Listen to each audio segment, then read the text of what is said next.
Hello, BookTube. Sorry, it's been a while. I've been busy, and I'm also not really used to making videos, so sitting down to actually make a video, the motivation wasn't really there because I had other things to do, and it wasn't a habit of mine, so um, I hadn't really gotten into the habit. But now I want to do my first tag, sorta. Isn't really a tag, but it's been weaponized to a tag. Um, it's the best and worst books of 2022 so far. And it's basically just the a recap at the three-quarter mark, but three-quarter mark of the year, about all the books that you've read, kind of in 7 categories. And I thought it was a fun tag, and it kind of gives a flavor of my reading so far this year. It's kind of amazing how quick this year has gone. And I saw it first on Shelley Swearingen's video, where she weaponized it into a tag, and then I saw Britta's video after that. So I'll leave the links to their channel or to their videos down below in the description, and then yeah, we can go through the 7 categories. The first category is, well, the obvious one. It's best novel, and for me, that one, the best novel so far this year is just, I won't say it's like, if you look critically, it's the best novel that I've read this year, but just the most fun is basically what I'm going off, and that's The Hobbit by Tolkien. I don't think it needs any introduction, but this is a reread for me. I think this is the only book that was a reread for me that's on my list for these prompts. But I read this back in grade 11 and I adored it. And then for some reason, it never occurred to me to read Lord of the Rings after that. So then this year, I want to fix that, and to read The Lord of the Rings, I wanted to read The Hobbit first. And the reread was fantastic. I loved every minute of this. It's just so much fun. What a story. And it's not like it's not light either. It's not, purely just childish fun. It's got a lot of deep themes and some interesting characters too that I really enjoyed. And even though this edition, it's a mass market paperback, I really struggled to kind of keep it together, keep the binding together, because the binding was so, I don't know, it's really stiff. And I'm really usually quite gentle with my books. And so, but even for me, this paperback, or this mass market paperback, was difficult to keep together. I did. There's some creasing on the back, just a little bit, but I don't know if it'll survive a reread, at least with creasing. I probably should get a paperback of this, but we'll see. Um, the next prompt is a favorite character, and that's for me. For me, that's really easy. I just mentioned the book, Lord of the Rings. It's going to be Gandalf from Lord of the Rings. I really, really loved Gandalf. Gandalf was just this kind of wise and I don't know, lovable. Is that a good term for Gandalf? Because I guess because he's so powerful and he knows so much, and yet he's so approachable. I guess that's a better term. He's approachable. So even though he's, one of the most powerful beings in all of Middle Earth, he's also, hanging out with hobbits, doing fireworks for them. And yeah, it's really good. And even though I found his kind of the way he was transformed after, he falls into the depths of yeah, was it Moria or something? Um, and then he comes back later as Gandalf the White. I found that a little bit cheesy because it's just like a resurrection narrative, and like I expected it, and I don't think everyone else expected it, like in the novel. But even though that was kind of cheesy, it was glad to have him back, and have him back like not in the same way. He comes up and like introduces himself. I am Gandalf. No, I liked that he was different, but different in like he's still approachable, but he's still like he's like the old Gandalf, but more wise, if that's even possible, or more, I guess, more edgy, if that's a good term. So so even though he's talking to hobbits and the Ents, he's still flying around and battling you know the creatures. What was it, the ring wraiths, and doing magic to, I don't know, counteract the evil powers. Like but anyways, I really enjoyed reading Lord of the Rings itself as just a book. It's my first reading this year. I can't believe that I've never read Lord of the Rings before, but I have a 3 volume mass market paperback that box set that I had. I didn't end up having to actually read it because, like The Hobbit, it's got stiff binding, and I managed to find this for cheap at a used bookstore a while ago. And the creasing was not for me. It was already like this, but I love this one volume edition because it's got maps. That was extremely helpful. It's French flap. The mass market paperbacks do have the same map in here, but it's not in color, and it's like cut up into like 4 chunks on 4 different pages. So you just get chunks of each of the map on each page, and this one is color coded. And I was fostering a dog for my local humane society during the summer too when I was reading this, and she took a nice chunk from the cover. If this did not have a French flap here, she almost certainly would have torn it off. So that was cool. That's my answer for the second prompt. The third prompt is best nonfiction book, and I've always been a fiction reader, but this year, even last year, I've been trying to read a lot more nonfiction, and I've bought a lot more nonfiction. This whole show is nonfiction, and most of it I have not read. This one is ancient classics, which includes a lot of nonfiction, and I've got a lot of history and stuff on my shelves that you can't see. And so I've been trying to incorporate a lot more fiction. This summer I didn't do as well as I hoped, but I did read some, and there were some bright spots. And so the prompt for number 3, best nonfiction book, it easily goes to this book, The Murderer Next Door by David Buss. He's an evolutionary psychologist. This book is from early 2000s, and it's about what the subtitle suggests: why the mind is designed to kill. So it's basically a book about the evolutionary reasons for murder. And the premise really interested me, and so I was glad I got it. I got it for that, like to learn about murder, but then I was not prepared how much this book would be about human mating habits and human mating habits gone wrong.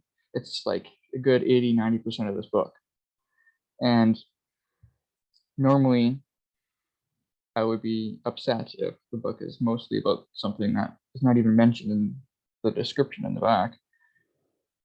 But honestly, those parts are the most interesting to me. Those parts about what goes into human mating, and then kind of how it leads into making people have murderous thoughts. This is not just about like people murdering. This is about having murderous thoughts, which everyone has almost certainly had.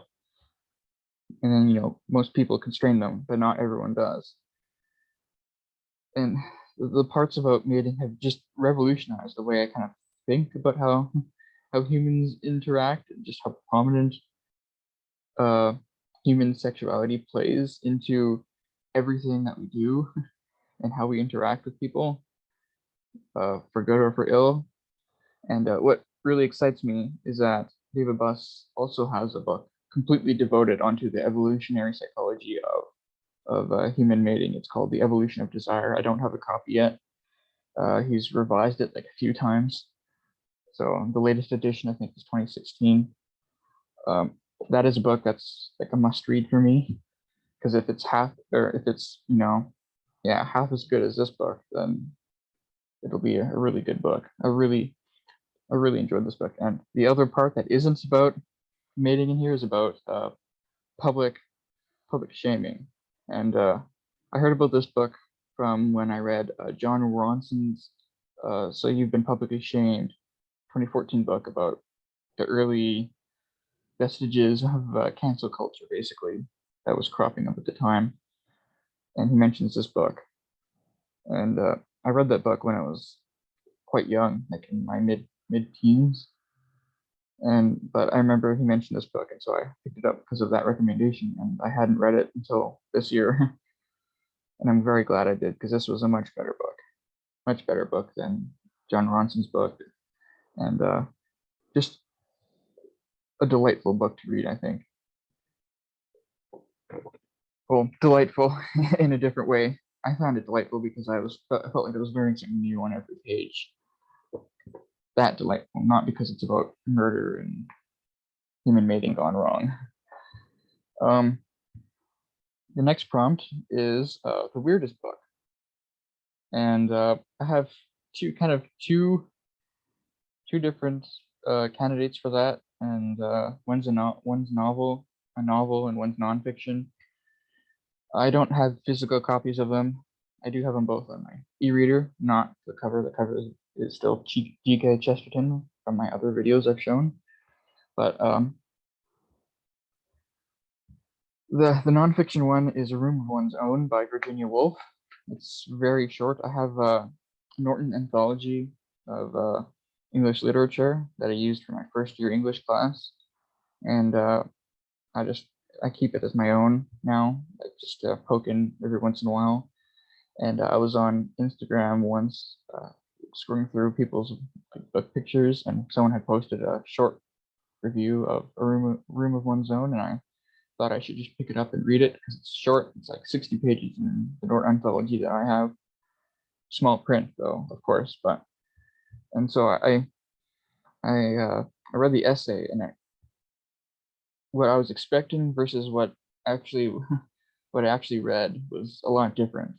I thought it was going to be like a rumination on literature and on like women's place in literature and women authors, and it of course was about that to some extent, but not in the way that I was expecting. It was kind of more like almost like a memoir. Like she's recounting, like wandering around, doing things, talking to people, and all between kind of these narrations, she's kind of ruminating on women in fiction. And I honestly still don't know what to think about that book or essay, depending on how you consider it, because it of course it isn't like a traditional essay, and I'm not saying it's a bad thing, and I'm not totally sure if my hesitation is good or bad about kind of trying to characterize it. And the thing is, last year I read Mrs. Dalloway by Virginia Woolf, my first ever reading of Virginia Woolf, and I have similar feelings. Kind of what she does is so, I don't know, I'm not sure if it's like too loose and colloquial to be, or too laid back, or if it's like pure genius. I'm kind of waving between the two, and I'm not sure. It kind of makes me question myself as a reader. And maybe that's what she's going for. I don't know. So that's why I consider it a weird book, because I just don't know what to think of that. I wrote a short reflection on it, trying to understand it, but usually I can write a lot about a book that I've just read. But with hers, I don't know, I'm maxed out on like 400 words. And for nonfiction, or for fiction, I mean, which also fits Weirdest book. It's kind of a cheat almost. It's Descent from Hell by Charles Williams.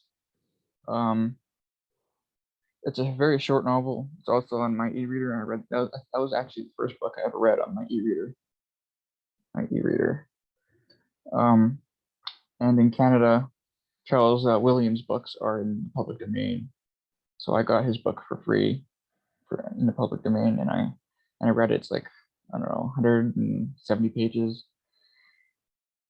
and it was an interesting book, but it got so absurd and so heavy-handed in its like imagery and flashbacks and ruminations. It's like the premise is that some people are like in a like certain section of a town, and they're going to put on a play by a relatively famous playwright. He wrote a new play, and and this group of actors is gonna, do a performance of it. And each character or the certain characters that we follow from that play, they have like spiritual and emotional conflicts that we kind of follow, but they get so I don't know how to explain it. It's like a dream, like they're kind of dreaming in a different reality that somehow mixes with the real world. So one character is terrified of seeing her doppelganger, which is, a splitting image of herself. And she thinks, and the more worried she gets, the more she thinks she can see, or the more she has visions of her doppelganger, and she's afraid of meeting it face to face, and meeting them face to face. And that like mixes in with her grandmother who's dying, and she lives with her grandmother. And it mixes with her grandmother, and her grandmother's dying. It mixes into like morals and a lot of Christian imagery, because Charles Williams was Christian. He was part of C.S. Lewis's group, like the Inklings, I believe. I don't know. That book was so weird, and I honestly did not like it. I really didn't. It was well written in some places, but for the most part, I just thought it was like completely devoid of reality. Like, I mean, obviously, if it's like fantasy, then of course it will be, but I just felt like the emotions and human experiences he was trying to tap into did not reflect how people actually feel, or it didn't capture human emotions like those kind of things are supposed to. It just seemed like over the top imagery that kind of got annoying after a while. So yeah, that's my thinking on Descent from Hell. The next prompt, the fifth prompt, is the biggest surprise, and this one is easy. It's a short book. Read it in this nice hardcover. It's Robinson Crusoe, a nice classic. Nice hardcover. I found this one used, as you can see, the big tear there. Even though I think I took that. I think I teared the hardcover there, or the dust jacket, because there was a sticker here when I bought it, and I took it off and it tore. This is a short classic, but I really, really enjoyed this book, and I was not expecting to. I just wanted to read it because I knew it was like really influential in like well, first it's considered a children's classic, but I'm not so sure if that really should count. But I thought this was going to just be a dry story of a man stranded on an island, kind of doing things himself, surviving and whatever, and he'll get saved. And he'll have some cute morals to tie up in a bow. And while there is cute morals in here that are more or less tied up in a bow, it was done in such a way that it was immensely entertaining, which I was not at all expecting. Danny Defoe is a really good writer, and some of the scenes in here, like the scene where he captures, or where he helps Friday, he helps Friday on the island. That was a really thrilling experience to read. It was just Danny Defoe. He's such a good writer, very entertaining, and I was not expecting that. Even though there's like a good chunk in the beginning where there's just diary entries. And sure, it can get boring at times because diary entries can only be so interesting. But most of the book is just well written enough to really push you through reading this book. And obviously, this book is considered controversial because, times have changed, and so have, public morals have changed. But honestly, I just kind of considered his reflections on like savage people and stuff, and I included that in with his religious reflections in here. I just found it both kind of part of the mythological framework of this novel, because of course this book is incredibly improbable. If someone really in this age really did get stranded on an island, there's no way it would last 28 years like Robinson Crusoe did. So I kind of considered it like part fantasy, but it was really, really interesting read, and I'm glad I read it.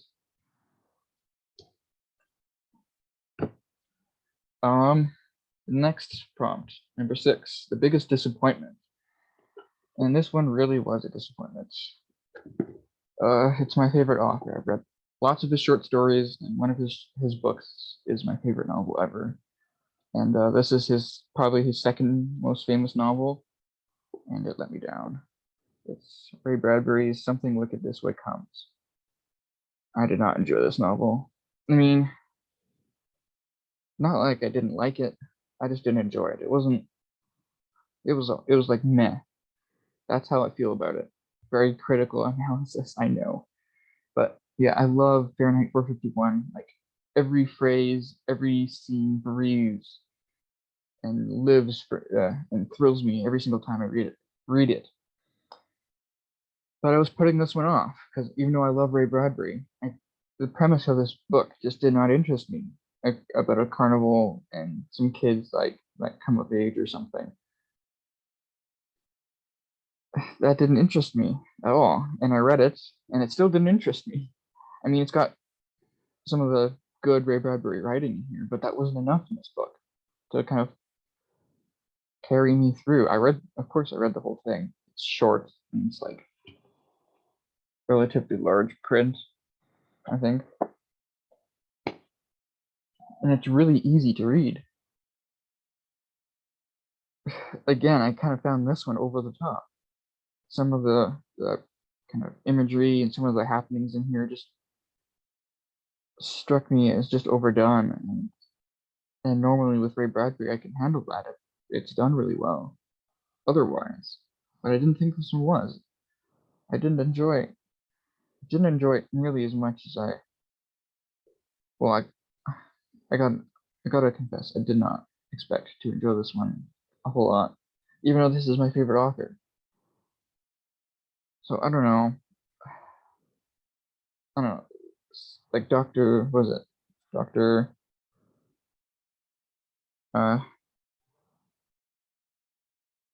Mr. Dark. That's who I'm thinking of. Mr. Dark in here was overdone, and some of the ideas, like the mixture of the old father versus like the boys in childhood. It wasn't very good. I'm gonna read this again because I know that I've missed stuff in here. A lot of people who like Ray Bradbury, who like Fahrenheit 451, and who like his short stories, like this book. So obviously there's got to be something I missed. Maybe it's because I went into this book not expecting to really enjoy it. But then again, I went into Robinson Crusoe not expecting to enjoy it, and it blew me away. So I don't know. Ray Bradbury let me down in here. I'm just gonna stick to short stories for now. Those won't let me down. I guess it counts as does it really count as a disappointment if I was expecting to be disappointed? But I'm not going to answer that question. I'm just going to move on to the next prompt. The next prompt is worst book. It's number 7. It's the last prompt. And the worst book for me is really sad because wanted to like this book, and for like the first 100 or 2 pages, for the first 50 to 80 pages, I really did enjoy this book.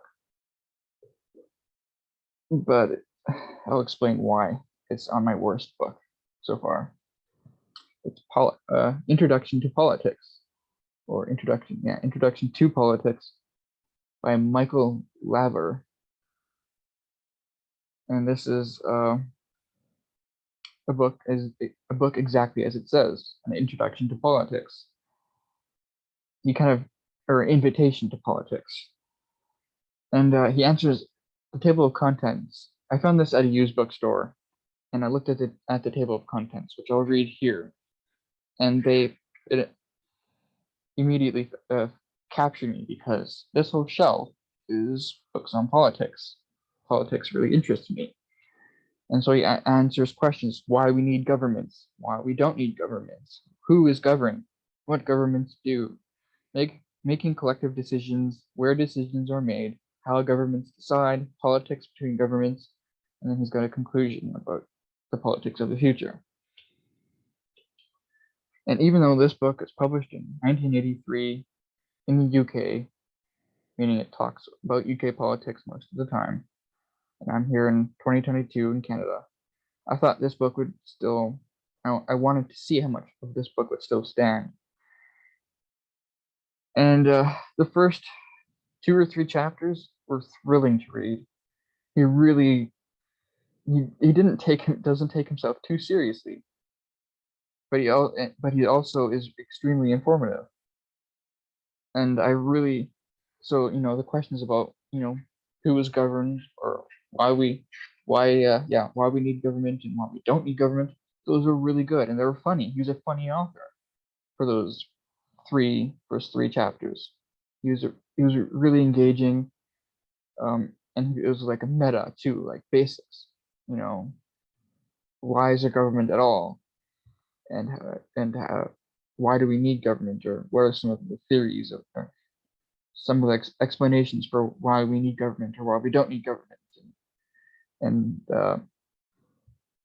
it was completely jargon free and engaging, and I really enjoyed it until he hit the deeper questions. It's the chapter 4, who is governed, or no, not chapter 4, chapter 5, what governments do, which is by far the longest chapter of this book, and he goes a lot deeper, and this book really shows how outdated it really is, and it also shows how much I do not know about UK politics. So those two combined with, he kind of loses his readability in that chapter, and it just continues for the rest of the book, to the point where I was like, I don't know, I was on page, this is only 250 pages, and I was on page 200, and I felt like I was reading this book forever. It was just such a slog, and that was such a big letdown to me, because I was expecting to enjoy this book, and the first 2 chapters had lived up to those expectations really well. And the only reason why I'm going to even keep this book on my shelf is because I know for sure I'm going to return to those first 2 chapters. I just don't see myself slogging through this book a second time all the way through, though. And that's why I consider it the worst book, because even though it could easily fit in the 6th prompt, the biggest disappointment, I think this is worse than Something Wicked This Way Comes. And this was worse, by far the worst reading experience this second half here. And yeah, so that's the tag. So yeah, those are some just snapshot at my reading so far this year. I don't expect much more to happen from my reading this year, because school is making my reading slow down a lot. At least my pleasure reading. It's taken me. I'm still actually right now. I'm currently reading the Odyssey. I've got about 100 pages left, and this is almost taking me a month to read. And it shouldn't. There's no excuse for that. There really isn't. So I I hope I can read my books a lot faster for the next few months, but I don't know. We'll see how it comes. Yeah, thanks, BookTube. Yeah, I'll leave the descriptions below for those videos that I referenced. But anyway, goodbye for now.